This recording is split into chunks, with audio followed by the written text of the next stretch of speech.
ما أريد من هذا الشعب إلا أن يزيد في الحمد والشكر إلى الله عز وجل، ويزيد من محبة الوطن،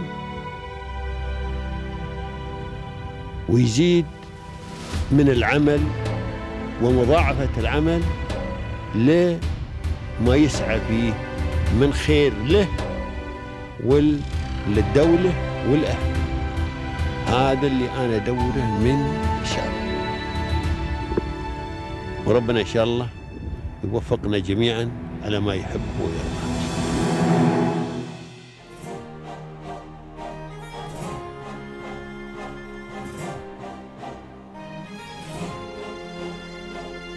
We are so pleased to host Mr. Saad Ansari to discuss fintech and expense management sector in the UAE. Mr. Saad Ansari represents Xpence as co-founder and CEO, and he successfully led this company thanks to his expertise and hard work.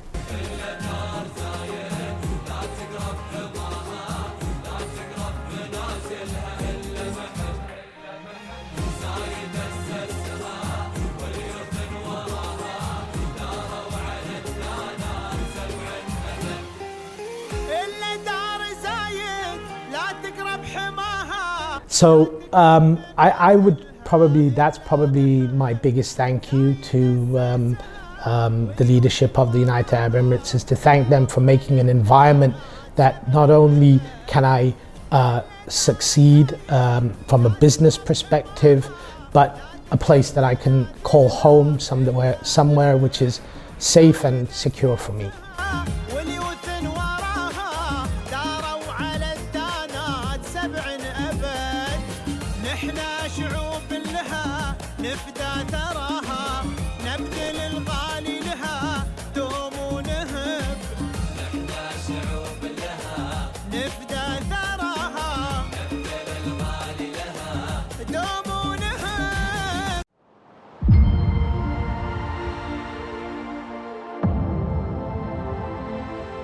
Welcome everyone to your favorite program, Pearls of Union. Our inspiring guests have moved from the darkness of challenges to the light of success. Our inspiring guests have set a title for success and ambition. And our special guest for today is Mr. Saad Ansari, the CEO and the co-founder of Xpence. Welcome, Mr. Thank you very much. I'm great to be here. Yeah, thank you so much. I'm so pleased to meet you today. Thank you. It's lovely to meet you as well. Thank you. So, sir, please, in the beginning, can you introduce yourself to everyone? Can you tell us about your career journey and the significant milestones you have achieved? Well, first of all, my name is Saad Ansari. I'm the co-founder and CEO of Xpence. I grew up in the Kingdom of Saudi Arabia. My family originally is from Pakistan. I was born and brought up in the UK. Yeah. I spent most of my life in Riyadh and back and forth between Saudi Arabia and the United Kingdom. Eventually I moved to Bahrain. And then finally 10 years ago, I took the decision to come to Dubai because this is where a lot of the excitement was happening. I'm a father. I have a beautiful 8-year-old daughter, and excuse me, and all my family lives here in the United Arab Emirates today. My mother, father, brothers and sisters are all here. So Dubai is very much our home now. So, sir, this is the whole journey, right? Yeah. Was it challenging to move from a country to another country? Was it challenges for you to have your own business? See, I've always been an entrepreneur. So just to go back a little bit, I did my undergraduate degree in physics at the University of Manchester in England. When I graduated, I came back to Saudi Arabia. We used to live in a small city called Jubail Industrial City. Maybe not many people might not know it, but it is the world's largest manufacturer of petrochemicals. And I started my first business there in 2005, so almost 20 years ago, straight out of university. And that was my first taste of entrepreneurship, and it was extremely challenging. And in that time, there were some incredible milestones that even till today, when I compare it to where I am signing our first purchase order with Saudi Aramco is by far one of the greatest achievements from a career perspective, working with the Ministry of Defense in Saudi Arabia. I met a lady that I got married to eventually, and that moved me to Bahrain. And then a few years later, after my daughter was born, we moved to the UAE. And my main reason for moving here to Dubai was that sitting in Manama, sitting in Riyadh, Dubai is a very exciting place. And everything was happening over here. And so we see, at that time, I think Kareem was launching and, there was so much excitement. And I, managed to convince my wife at the time that we have to move to Dubai, because if we want to grow as people, if we want to grow as a couple and a family, that growth is going to happen in the United Arab Emirates. So in 2015, I decided to move to Dubai. So I'd say half my career was in the Kingdom of Saudi Arabia and half my career is in the United Arab Emirates. And challenges have been similar, but very different industries. And things have been a lot easier over here. The community, the network. And I think most of all, it's the spirit over here. There is a spirit of growth. There's a spirit of wanting to do the best and be the best. And so, you just naturally feel it here, that's what you want to do. And so, whilst there have been many challenges, they've been easy to overcome over here. And alhamdulillah, I cannot complain. Whilst I was here, I also did an MBA, so with the Alliance Manchester Business School, which is based here in the United Arab Emirates as well. So I managed to get my company started and do my MBA and, become a father all at the same time. So I decided to take all the challenges in one go. So who have been your key supporters, the persons who have helped you to overcome these challenges? Yeah, I think there have been many supporters. The unwavering support of my mother and father is always there. That has never gone. My family, my brothers, my sisters. And then throughout life, there have been different people that have come in and out at different times and provided support, different types of support. So it's not just like a support for a career. It might be from a personal perspective, from a health perspective, a mental health perspective, spiritual as well. So many people have come in and out of my life. I think particularly with this venture now that I'm running over here, one of my professors on my MBA, he was instrumental in pushing me to start this and then mentoring me throughout my MBA and the start of this company. Unfortunately, he passed away recently, but he was a big support. One of my bosses in Saudi Arabia, John, he was also a very big support. And then, like I said, people come in your lives. I have a new friend in my life and they provide a lot of spiritual support. So there's lots of very good people there in my life that support me. And my daughter is my biggest support and inspiration. Sir, every venture starts with a clear vision and a strong foundation, right? So how was Xpence founded and what vision drove to its establishment? Yeah, that's a very good question. Xpence, it actually did not start as Xpence. It started as something else, a very simple thing. When I moved to United Arab Emirates, when I moved to Dubai, I found myself in many situations where I need to pay someone 50 dirhams, 100 dirhams, and I don't have cash on me, right? And I'm pretty sure, like most of your viewers will be today, they have Apple Pay, Google Pay, they've got cards. Very few people carry cash. And I would always find myself in a situation where I want to give a tip to somebody, or I need to pay, a cleaner 50 dirhams, and I don't have cash. And I thought, wouldn't it be great if you had an application like WhatsApp and you can just type 50 dirhams, click send, and the other person gets it. Now, because I've never worked in the financial services industry, I didn't realize at the time when I had this idea that why it doesn't already exist in the UAE. Because for me, it was what I would have thought that it's already been done in the UAE, because we're so advanced, mashallah, over here that, you know, everything is being done. And when I started researching, it was like, wow, no one has done this yet, so I need to start this thing. But as I started doing my research more and more, I found, well, actually, you know what? That is just the tip of the iceberg, that problem. The problem is actually much bigger, which is getting a bank account, right? So I used to live in the Golden Mile in the Palm, and there's a beautiful park in the middle of this of the Palm. And again, one of these, one of the beautiful things about the United Arab Emirates is all the different nationalities that live and work over here. So in this park, you have nannies from all over the world looking after the children. And my daughter and nanny were like mini celebrities in the park. So I gathered like maybe 10, 15 of the nannies. I took them for dinner and I started asking them questions. I asked them questions about, you know, how do you get paid? What do you do with your money? Where, you know, what bank account do you have, etc. And the surprising thing was that none of them had bank accounts, right? And for, you know, someone like, for us today and the viewers as well, it will be, well, that's a bit crazy. You know, how can you not have a bank account? People open bank accounts straight away. So why have they not got bank accounts? That was the challenge that I wanted to solve. I wanted to create a very simple bank account that anybody could open within minutes or seconds on their mobile phone and do complete digital banking. But it's easy to say it, it's very difficult to do it.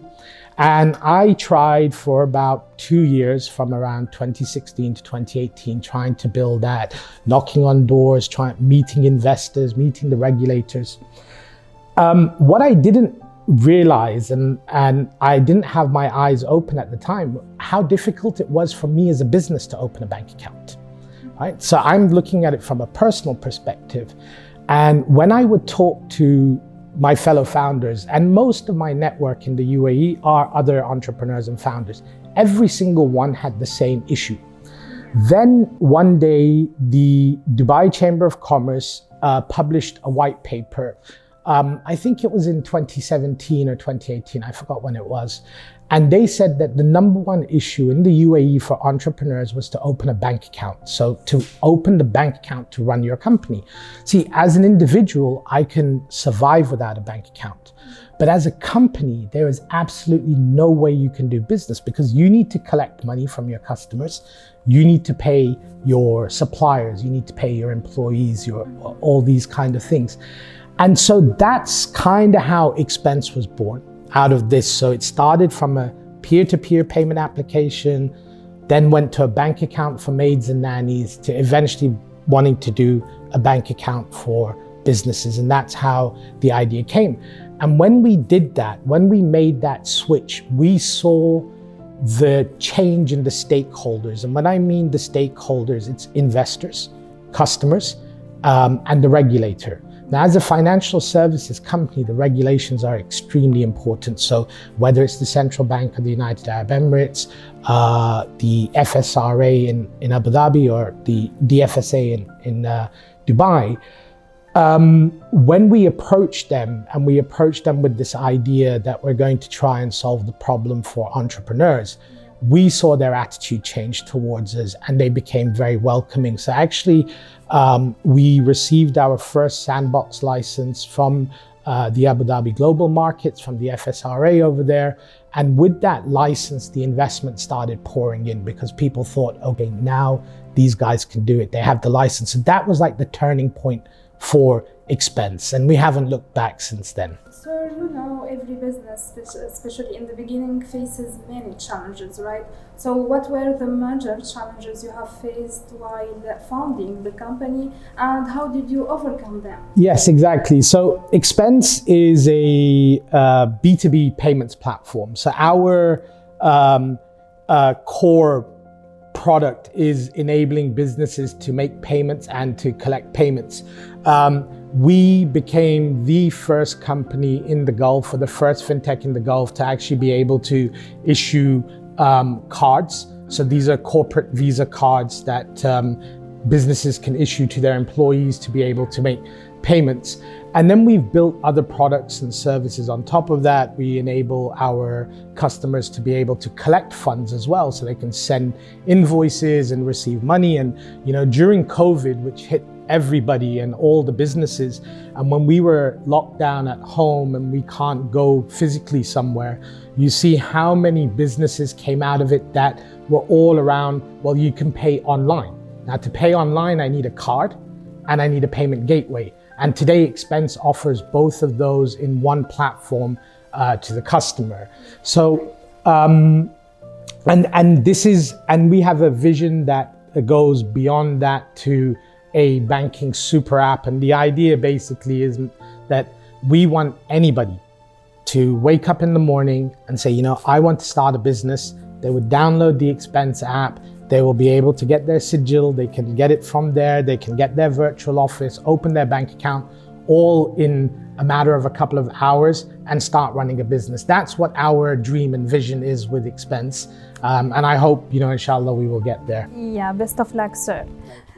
Sir, every business, especially in the beginning, faces many challenges, right? So what were the major challenges you have faced while founding the company, and how did you overcome them? So I think the biggest challenges that we have faced so far are, one was regulations. That is by far the biggest challenge. But what we have seen over the last 5-6 years is how the regulator has changed. Are much more open towards working with fintechs, because originally in 2016, when I would go and speak to the banks and things, and I'm not dressed in a suit and a tie, and that I'm dressed as I am, and the banks wouldn't take you seriously, or the regulator wouldn't take you seriously. And we've seen a real shift in the attitude, whether it's the Central Bank of the UAE, whether it's the two offshore regulators, FSRA and DFSA, but even across the region, Central Bank of Bahrain, SAMA in Saudi Arabia, the QCB in Qatar.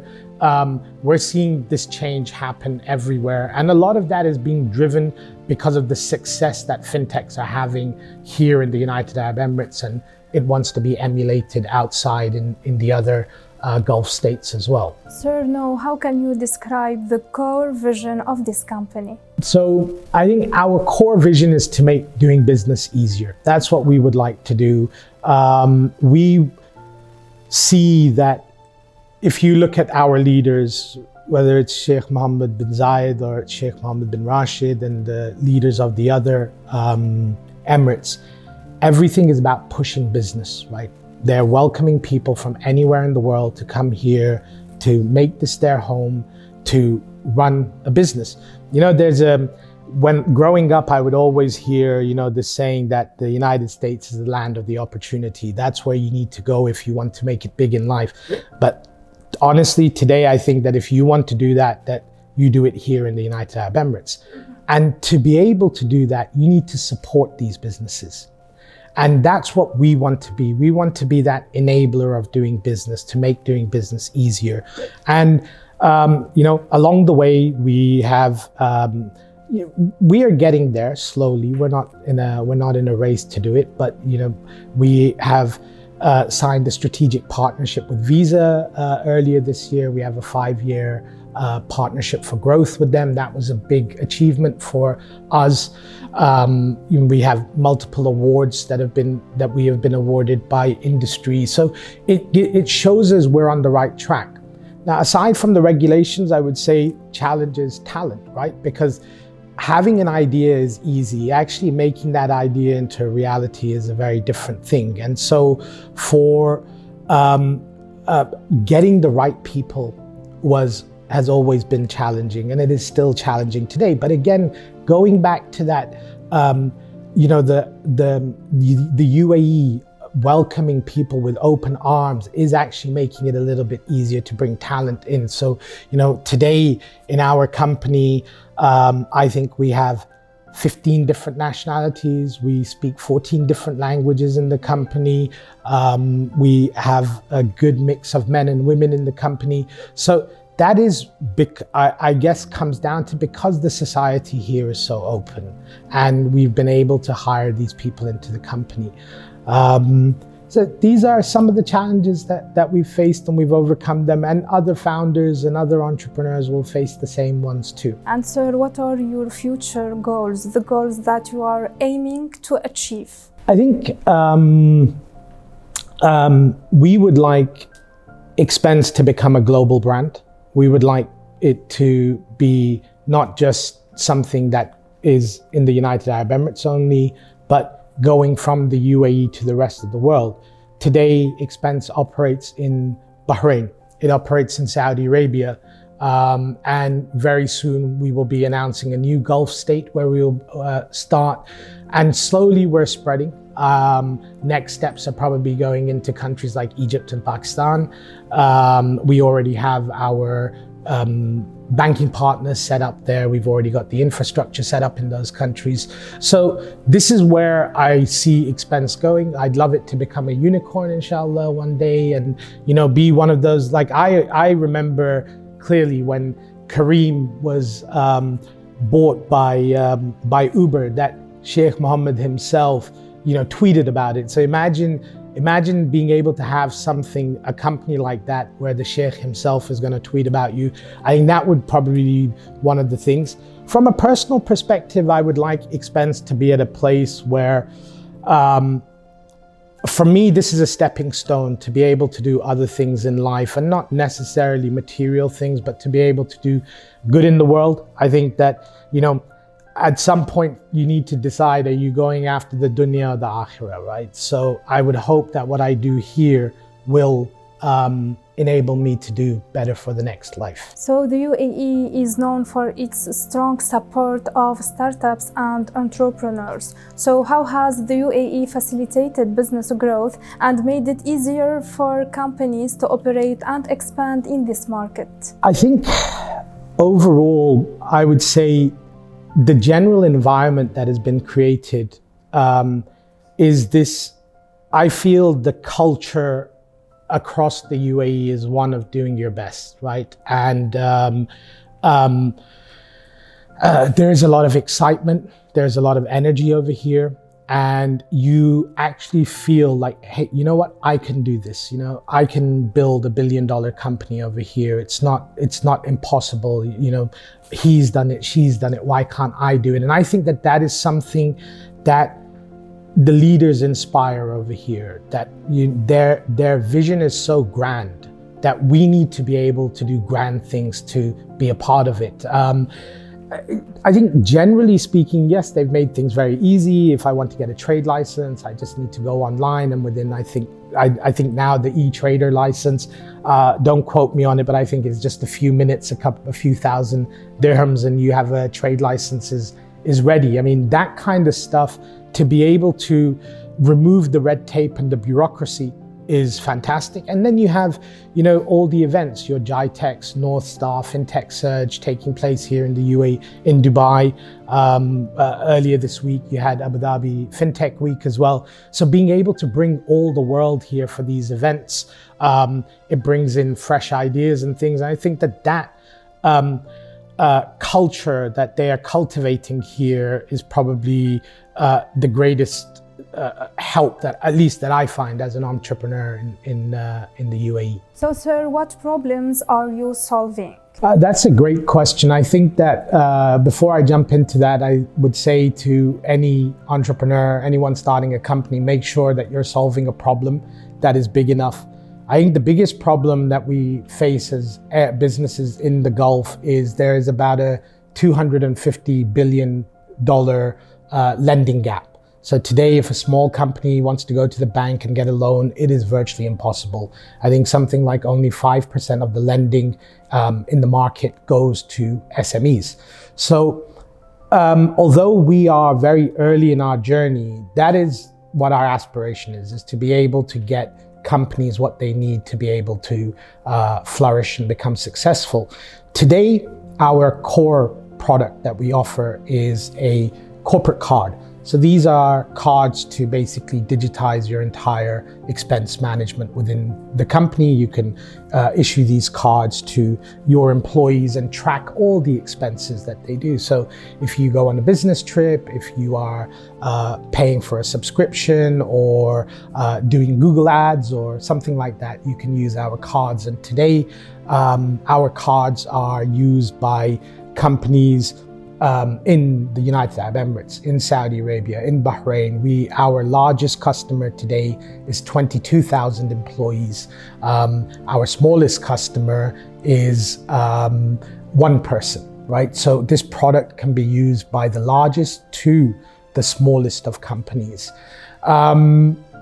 We process millions upon millions of dirhams and dollars of business on a monthly basis.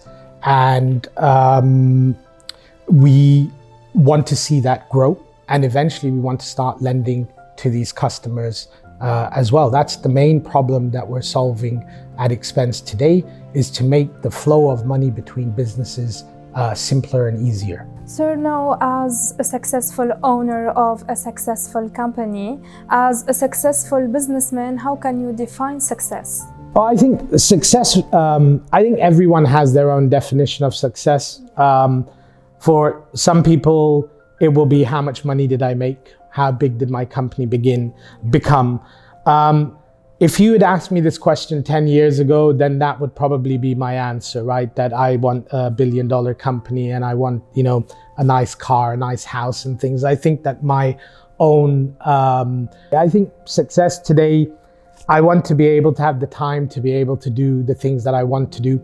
And I think that is probably what, I think for me, that will be my success. That I think at the end of this, that this company, with the great team that I have today, and that team will grow, inshallah, that they can run the company. It gives me the time to go and do the things that are important for me in my life, spend time with my family, and go and do good things. That's what I would like to, that would be the definition of success for me. Sir, lots of people from audience, they are a new generation and they see from your story something special inspired them. So what is your advice to the new generation, to young entrepreneurs who want to create their own businesses in the same field? So my advice to aspiring founders would be that money should not be your main motivator. I think value is created in many other ways. There are more important things in life than just making money. If you chase money with your startup, then I think it sets the wrong tone of what you're trying to do.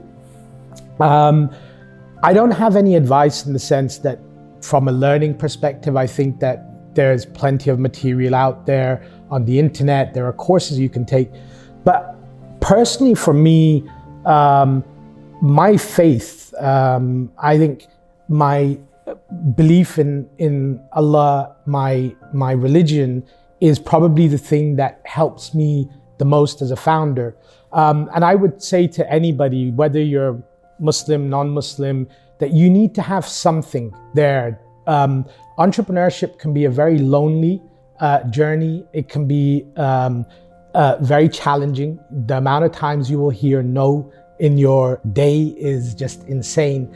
And you need strength. You need the mental strength. You need the courage to be able to do that. And for me, there's three very simple things.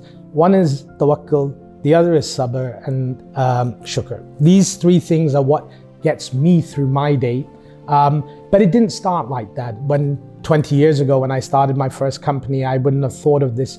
This is all stuff as I have matured as a founder and understood more about my own faith, that these are the things that help me. And I think that as founders or aspiring founders, you need to have something that will get you through those very tough times. Have the right people.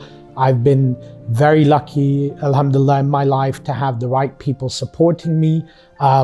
New, old, they've always been there. They have my back. And I think that that's the thing that keeps me going. So that's what I would advise to any new founders that are starting up.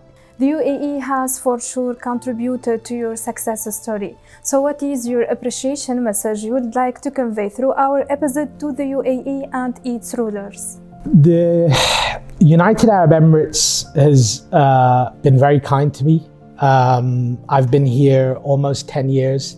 I was awarded a golden visa about 3 years ago for entrepreneurship. I think the biggest possible appreciation I can give to the leaders of the United Arab Emirates is that I call the UAE home today. I don't feel like I'm a guest. This is my home. This is where I see my future. This is where I see my children growing up and inshallah grandchildren one day. So that's probably my biggest thank you to the leadership of the United Arab Emirates, is to thank them for making an environment that not only can I succeed from a business perspective, but a place that I can call home, somewhere which is safe and secure for me. Thank you so much, sir. It was my pleasure talking with you today. Best of luck. Thank you. Dear audience, this is the end of our episode. Watch us next week. Goodbye.